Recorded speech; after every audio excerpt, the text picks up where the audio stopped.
नमस्कार, मैं हूं आपके साथ वर्षा शर्मा। रुक करेंगे उत्तर प्रदेश की खबरों की ओर। लखनऊ में आयोजित योगी कैबिनेट की बैठक में कई अहम फैसले लिए गए, जहां जनप्रिय नारायण इंटरनेशनल सेंटर के संचालन की जिम्मेदारी अब लखनऊ विकास प्राधिकरण को सौंप दी गई है। सरकार ने फैसला किया है कि यह प्रतिष्ठान एलडीए के माध्यम से संचालित किया जाएगा, ताकि इसके रखरखाव, उपयोग और प्रबंधन में पारदर्शिता और कुशलता सुनिश्चित की जा सके। इसके अलावा कैबिनेट बैठक में कुल 30 प्रस्तावों को मंजूरी दी गई है, जिनमें बुनियादी ढांचे, निवेश और शहरी विकास से जुड़े कई निर्णय शामिल हैं।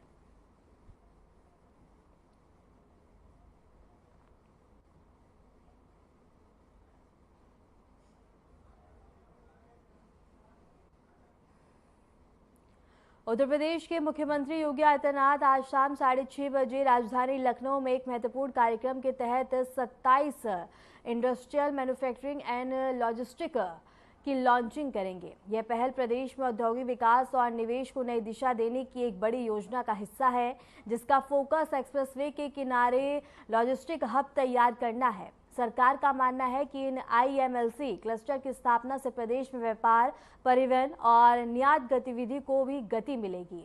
इसके साथ ही एक जनपद एक उत्पाद जैसी योजनाओं को और बल मिलेगा। कार्यक्रम में राज्य सरकार के कई मंत्री, वरिष्ठ अधिकारी और निवेश से जुड़े जनप्रतिनिधि भी शामिल रहेंगे।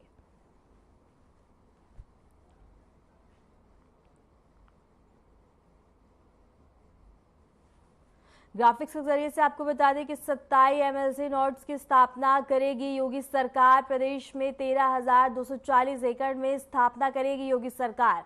इसके साथ ही सीएम के निर्देशानुसार यूपीडी द्वारा कार्य योजना तैयार की जा रही है, जहां बुंदेलखंड एक्सप्रेसवे के समीप सबसे अधिक निर्माण होगा। और इसके साथ ही बता दें कि 4,723 एकड़ क्षेत्र में आईएमएलसी नोड का निर्माण होगा।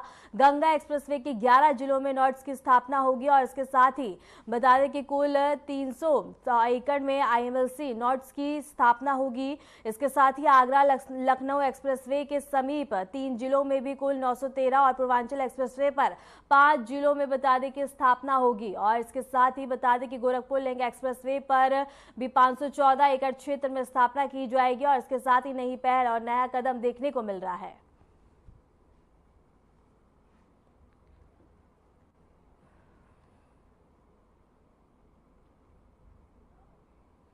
लखनऊ में उत्तर प्रदेश के हॉर्टिकल्चर विभाग की एक खास पहल के तहत बता दें कि अवध शिल्पग्राम में 4 जुलाई से आम महोत्सव शुरू हो रहा है।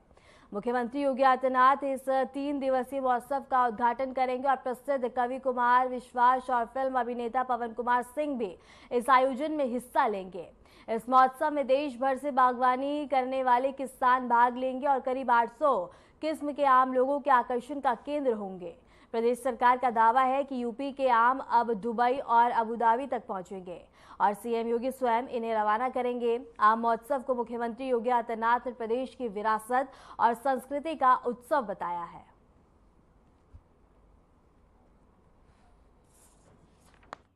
कि अगर आम के पल्प निकाल करके प्रिजर्व करके और उसकी सेल्फ लाइफ बढ़ाने के लिए कोई उद्योग की स्थापना करना चाहते हो तो राज्य सरकार आपको 35% सब्सिडी देती है।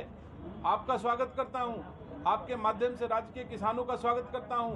आपके माध्यम से राज्य के उद्योगपतियों को स्वागत करता हूं कि आएं और राज्य सरकार की इस सेवा का लाभ लें, उद्योगों की स्थापना करें। किसानों का भी हित होगा और उद्योगपतियों को भी हित होगा। अच्छे उद्योग लगाएं और आम के सेल्फ लाइफ को बढ़ाएं। आम के पल्प को निकालकर लंबे अरसे तक आम की आइसक्रीम खाई जाए, आम से बने व्यंजन खाए जाएं।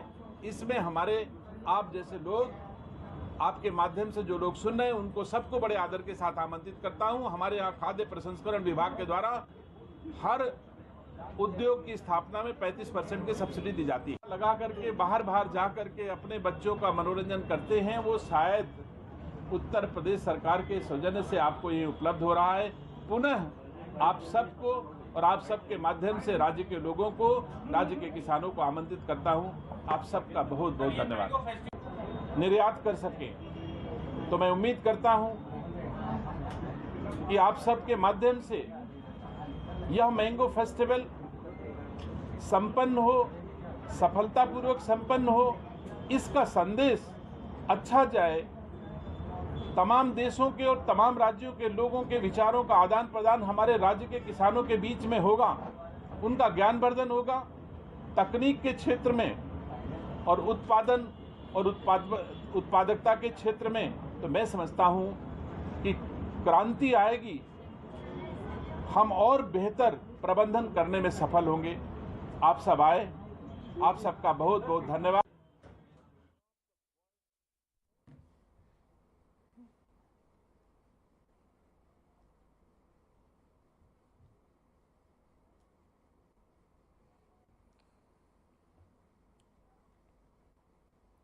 संभल के चंदौसी कोर्ट में चल रहे शाही जामा मस्जिद बनाम हरिहर मंदिर विवाद में ट्रायल कोर्ट ने एक अहम आदेश दिया है।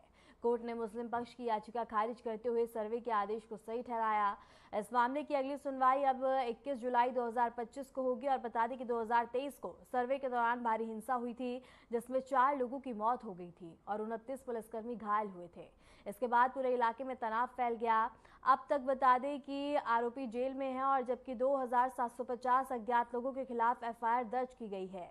जांच के लिए गठित एसआईटी ने भी 1000 और इसके साथ ही पन्नों की चार्जशीट दायर की है, जिसमें 22 लोगों को नामजद आरोपी बनाया गया।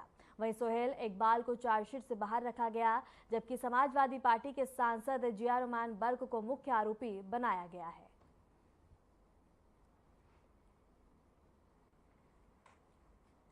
मैं वादी हूँ उसमें, जो कैला देवी धाम के महंत श्री ऋषिराज गिरी जी, उनके साथ 5 लोग और हैं, जो 6 लोग वादी हैं, उनका अधिवक्ता हूँ।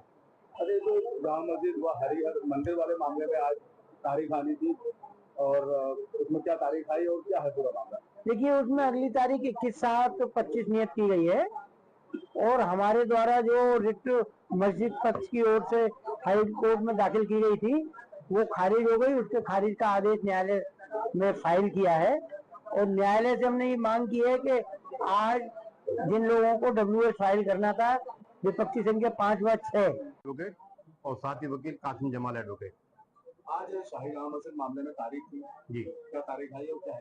देखिए, शाही जामा मस्जिद में तारीख थी, फर्दर ऑर्डर के लिए लगू हुई थी।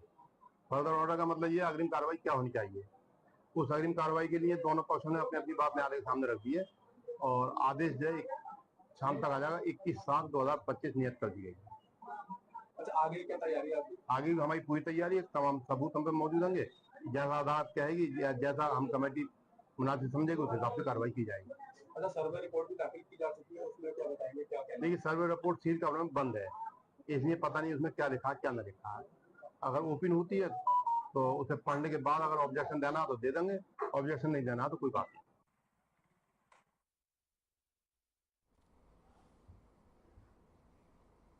फिलहाल रुकते हैं एक छोटे से ब्रेक के लिए, बने रहे हमारे साथ।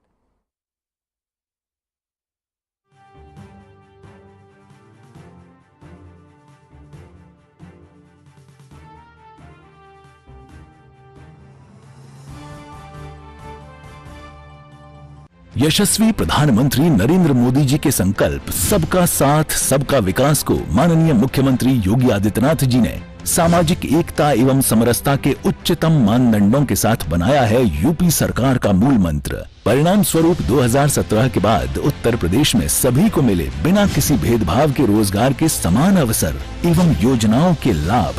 8.5 लाख से अधिक सरकारी और 3,75,000 से अधिक संविदा पर नौकरी पाने वाले जहां निष्पक्ष और पारदर्शी प्रक्रिया के साक्षी बने, वहीं अनुसूचित जाति, जनजाति, पिछड़े एवं निम्न आय वर्ग के अभ्यर्थियों को मिला आरक्षण का संपूर्ण लाभ।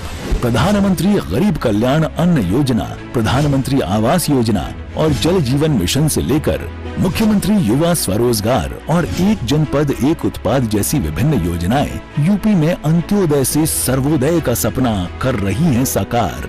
काम दमदार, डबल इंजन सरकार।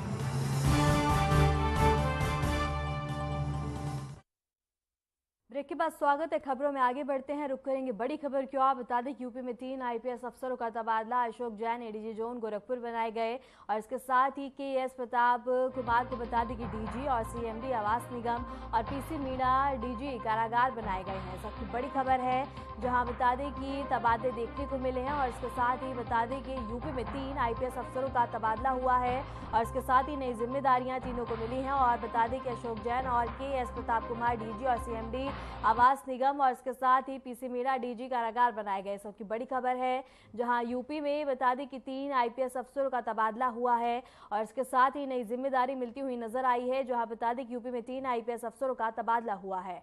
इस वक्त की बड़ी खबर है, जहां बता दें कि यूपी में 3 आईपीएस अफसरों का तबादला हुआ है।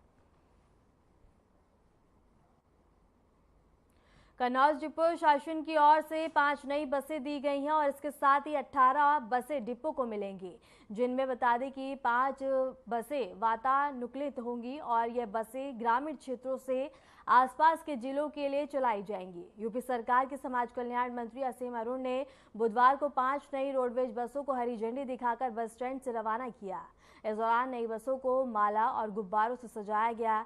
इस मौके पर मंत्री असीम अरुण ने कहा कि बेड़े में जो और इसके साथ ही बता दें कि 18 नई बसें शामिल होंगी और उसमें से बता दें कि 5 बसें होंगी।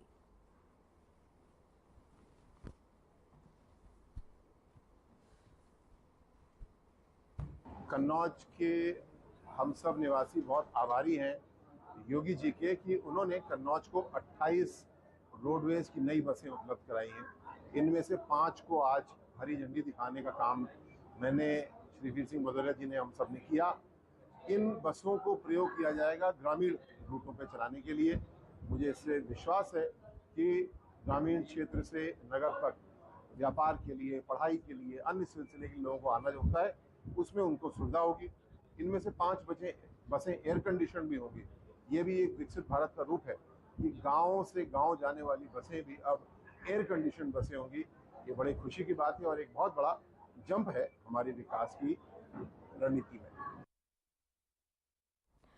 चंदौली जनपद के पंडित दीनदयाल उपाध्याय नगर जंक्शन से बता दें कि मुगलसराय पुलिस और आरपीएफ ने दिल्ली के लाजपत नगर में मां बेटे की निर्मम हत्या कर फरार हुए नौकर को बता दें कि मगध एक्सप्रेसवे से गिरफ्तार किया। आरोपी मुकेश पासवान पिछले 4 वर्षों से मृतका रुचिका सेवानी के घर घरेलू नौकर के रूप में कार्यरत था और इसके साथ ही कपड़े धोने को लेकर हुए मामूली विवाद में उसने रुचिका और उसके बेटे कृष को चाकू से गोदकर बेरहमी से हत्या कर दी। घटना को अंजाम देने के बाद बता दें कि उसने घर का दरवाजा बंद किया और मौके से फरार हो गया।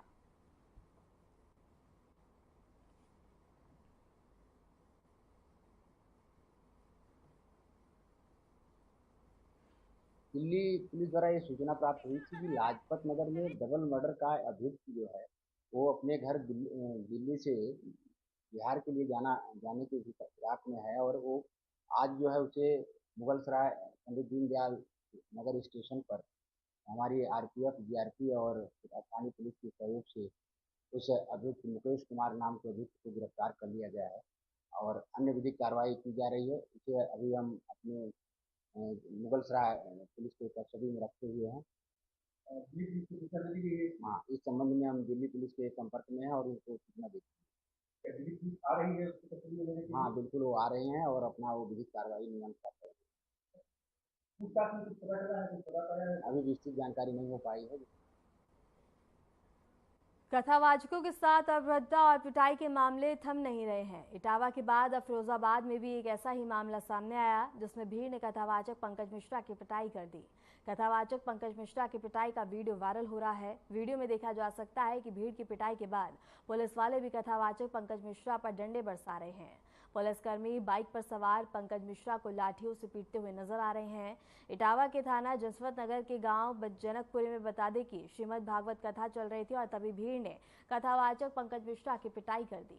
सूचना मिलने पर मौके पर पहुंची पुलिस ने पहले तो पंकज मिश्रा की पिटाई की, बाद में उन्हें एक बाइक में बिठाकर थाने के लिए ले गए।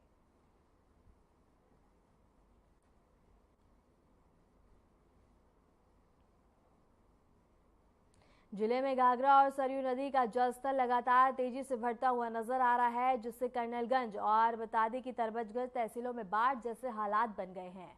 कर्नलगंज में बता दें कि घाघरा तो तबनगंज में सरयू नदी से रौद्र रूप ले लिया है। इसके साथ ही डेमवा घाट की सड़क पर करीब 10 फीट तक पानी भर गया है, जिससे आवाजाही ठप होती हुई नजर आ रही है। पानी में फंसी एक जेसीबी मशीन का वीडियो सोशल मीडिया पर तेजी से वायरल हो रहा है। सड़क बंद होने से कई गांवों का संपर्क टूट गया है और लोग अब बता दें कि नाव के सहारे आने जाने को मजबूर हैं।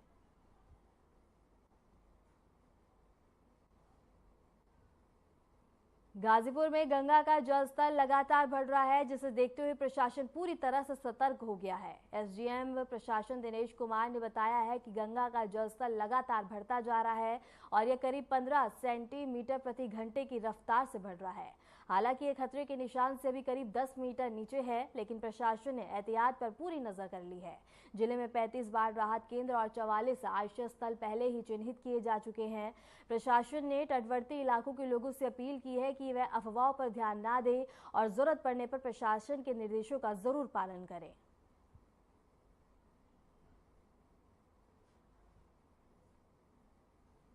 प्रदेश में मानसून का प्रवेश हो चुका है और पहाड़ की तरफ बारिश हो रही है, जिससे गंगा जी का जलस्तर जो है बढ़ रहा है, लेकिन धीमी गति से बढ़ रहा है। जनपद में केवल 53 मीटर अभी जलस्तर है, जो हमारा गेज बता रहा है, और हमारा खतरा भी 63 मीटर है। अभी काफ़ी गैपिंग है, तो बाढ़ या किसी तरीके की आपदा की आशंका नहीं है। यद्यपि आसन्न बारिश को देखते हुए और आगे हमारे जनपद में अगस्त या सितंबर के आसपास जलस्तर खतरे बिंदु के आसपास जाने की संभावना रहती है।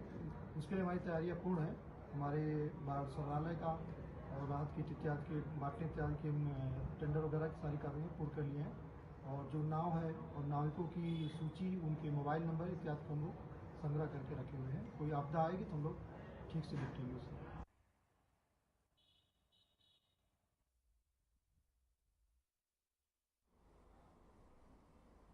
फिलहाल रुकते एक छोटे से ब्रेक के लिए, बने रहे हमारे साथ।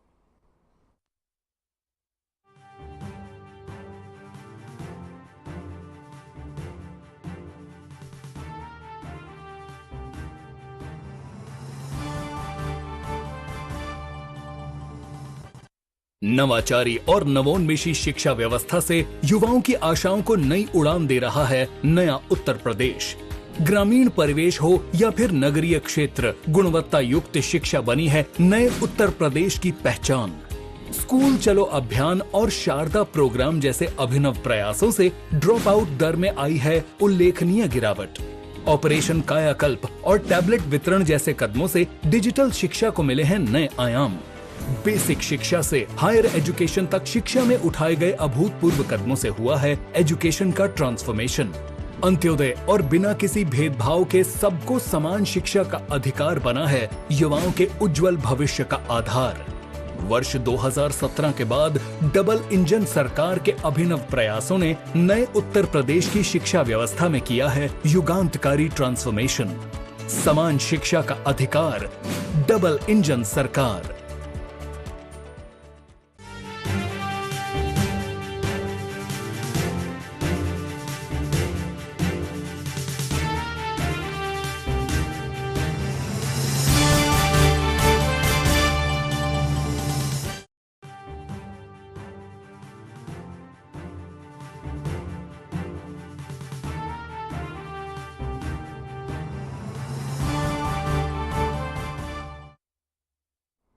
ब्रेक के बाद स्वागत है खबरों में। आगे बढ़ते हैं। हापुड़ जिले के थाना हाफिजपुर क्षेत्र में एक भीषण सड़क हादसा हुआ, जिसमें एक ही परिवार के 5 सदस्यों की जान चली गई। परिवार के सदस्य स्विमिंग पूल से लौट रहे थे, तभी अचानक एक कैंटर गाड़ी ने उन्हें उनकी बाइक को टक्कर मार दी। इस हादसे में बाइक पर सवार युवक और 4 बच्चे गंभीर रूप से घायल हो गए, जिन्हें अस्पताल ले जाया गया, जहां डॉक्टरों ने उन्हें मृत घोषित कर दिया। खबर है कि बता दें कि कैंटर का चालक मौके से फरार हो गया था, लेकिन पुलिस ने वाहन को पकड़ लिया और आरोपी चालक की तलाश जारी है। इस हादसे से लेकर पूरे परिवार में मातम का माहौल है और स्थानीय लोग भी इस घटना से गहरे सदमे में हैं। इसके साथ ही बता दें कि टीम अब पूरी तरह से रिपोर्ट लेकर जल्द ही सामने आएगी और ऐसे ही अपडेट्स के साथ हम आपके साथ जुड़े रहेंगे।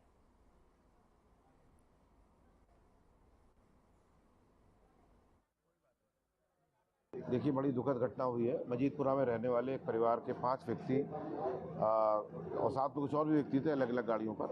ये कहीं स्विमिंग पूल है पड़ाव के पास में, वहाँ पर बच्चों को घुमाने के लिए ले गए थे। वहाँ पर नहाने के बाद ये वापस आए तो रात्रि में 10:30 बजे के आसपास थाना आसिफपुर क्षेत्र में पड़ाव के निकट ही घटना हुई। ये लोग एक मोटरसाइकिल पर थे और एक कैंटर वाहन था जिसके द्वारा ये टक्कर मारी गई है। उस वाहन को पकड़ लिया गया है। बताया जा रहा है जो और गाड़ियों पे जो बच्चे थे साथ में, 2 और गाड़ियां भी थी साथ में इनके, 2 और वाहन थे। उन्होंने बताया कि एक वाहन पे 4 बच्चे और एक वयस्क व्यक्ति था। जो टैंकर चालक है पकड़ लिया गया, मौके से फरार हो गया। देखिए, मैं अभी तो बहुत इसके बारे में जो जानकारी की जा रही है, वाहन जरूर पकड़ लिया गया है। चालक के बारे में मैं जानकारी करके आपको बताऊंगा। खबर बुलंदशहर से है, जहां गुलवाटी के सरकारी अस्पताल में एडी हेल्थ ने औचक निरीक्षण किया, जिसमें अस्पताल की व्यवस्थाएं पूरी तरह से लचर पाई गईं। निरीक्षण के दौरान वैक्सीनेशन रूम में बता दें कि रीफ्रीजर खराब मिला, जिससे टीकों की सुरक्षा पर सवाल खड़े हो गए। लैब और अन्य हिस्सों में गंदगी का अंबार देखने को मिला। टेस्टिंग लैब की कई मशीनें बंद पाई गईं, जिन्हें शीघ्र सुराचू करने के निर्देश दिए गए। अल्ट्रासाउंड वार्ड की हालत भी खराब बताई गई है और सबसे गंभीर बात यह है कि ओपीडी के बाहर आवारा कुत्ते घूमते हुए नजर आए। और इसके साथ ही बता दें कि उन्होंने तत्काल कुत्तों को और इसके साथ ही पकड़वाने के निर्देश दिए हैं। स्वास्थ्य सेवाओं की गुणवत्ता को लेकर निरीक्षण के बाद अब प्रशासन की जवाबदेही तय की जानी और इसके साथ ही काफी ज्यादा आवश्यक मानी जा रही है।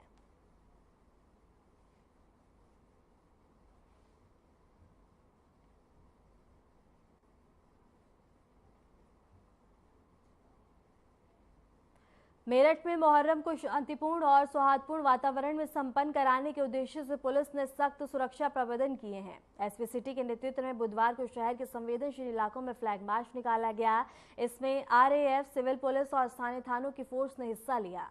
पुलिस अधिकारियों का कहना है कि किसी भी अफवाह पर ध्यान ना दें और शांति बनाए रखें। मुहर्रम के मद्देनजर हर संवेदनशील क्षेत्र पर निगरानी रखी जा रही है।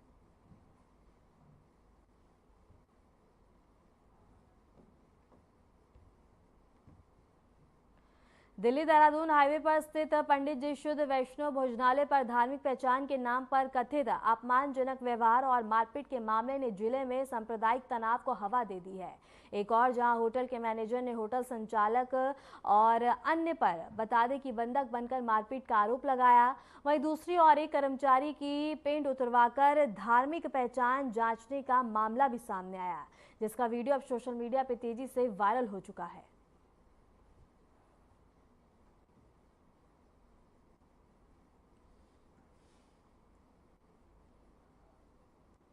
साइबर ठगी के मामले अक्सर सामने आते रहते हैं, जहां साइबर ठग बड़ी चालाकी से मासूम लोगों को अपना शिकार बनाते हैं। साइबर अपराधियों ने नोएडा में भी बताते रहने वाले सुप्रीम कोर्ट में वकील रह चुकी एक बुजुर्ग महिला के साथ साइबर ठगी की। उन्होंने 9 दिनों तक बुजुर्ग महिला को डिजिटल अरेस्ट करके रखा और उनसे 3 करोड़ 29 लाख रुपए ठग लिए। आरोपियों ने अपने नाम को पुलिस अधिकारी बताया। उन्होंने महिला से अलग अलग राज्यों जैसे दिल्ली, कोलकाता, महाराष्ट्र में खुले बैंक खातों में पैसे ट्रांसफर किए गए।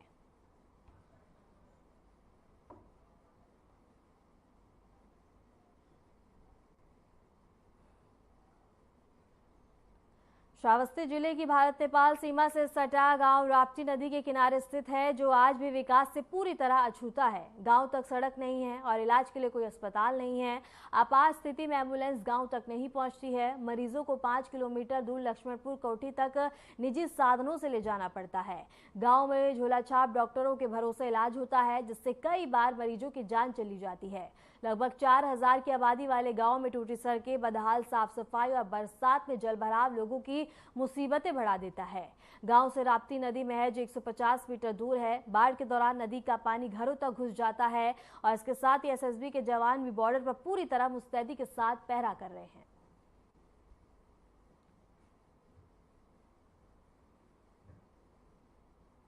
गांव के साथ बहुत गड़बड़ा है। नदी आए गए, वहाँ जंगल है रात्रि, और इसमें न रोड है, और रोड आए तो वहाँ घरदौरिया से वो धरे रुक गए। जंगलात इधर देत नहीं है और यहाँ नेपाल पर है, तो कोई रास्ता है नया अभी जाए के, और यहाँ कोई चीज़ के सुनवाई नहीं हो। तो कोई हर हाकिम आवत है तो उधर बैराज से लोग जाते हैं, पहुँचन नहीं है।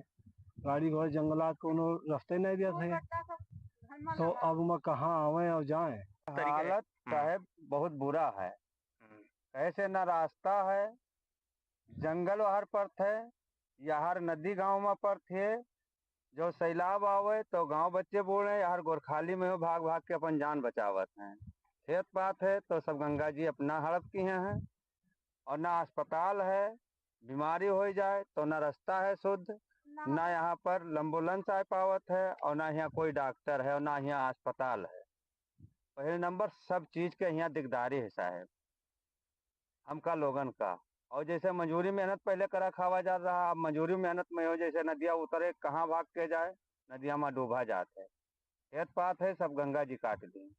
आप किस गांव में रह रही? सकरदेरी। क्या घटना आपके यहाँ हुई थी बताइए। का सरकार घटना हुआ हाँ। तो आका चित्तिन में बीमारी आई है। आका चित्तिन में बीमारी आई है तो न अस्पताल पहुंचाए मिला और न कोई सुना साहब, न कोई सुना, न कोई डॉक्टर यहाँ, न कोई अस्पताल, न कोई शुद्ध रास्ता, न कोई शुद्ध रास्ता और न कोई। फिलहाल के लिए खबरों में इतना ही, और ऐसे देश और दुनिया की तमाम खबरों को जानने के लिए बने रहें हमारे साथ।